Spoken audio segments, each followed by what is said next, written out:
पंजाब, हरियाणा, राजस्थान और दिल्ली की पुलिस एक नई चुनौती डब्बा कॉलिंग का सामना कर रही है।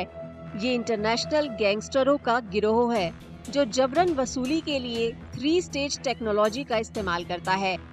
सबसे पहले इंटरनेट के जरिए जबरन वसूली के लिए कॉल की जाती है।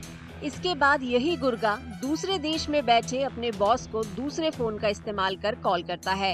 अब दोनों फोन को एक दूसरे के बगल में रख दिया जाता है। दोनों फोन के स्पीकर ऑन किए जाते हैं और गुर्गे का बॉस उस शख्स को धमकी देते हुए मोटी रकम की मांग करता है।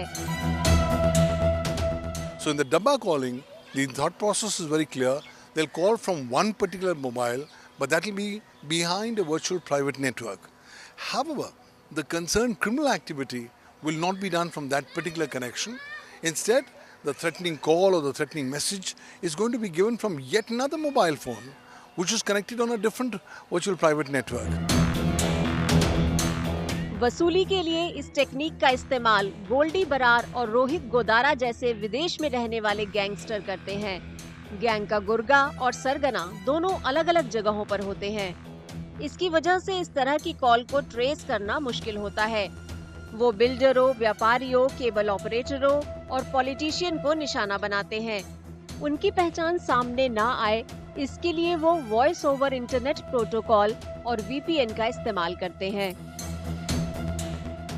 I don't think existing cybersecurity tools are adequate enough to deal with the challenges of Dabba calling. The reason for this is Dabba calling is based on a twin layer of VPNs based on two separate devices by two separate networks. That being so, trying to connect the dots becomes a big challenge.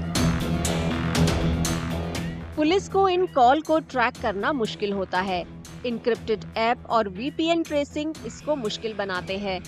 Service operator अक्सर अधिकार क्षेत्र जैसे मुद्दों का हवाला देकर detail share करने से इनकार करते हैं।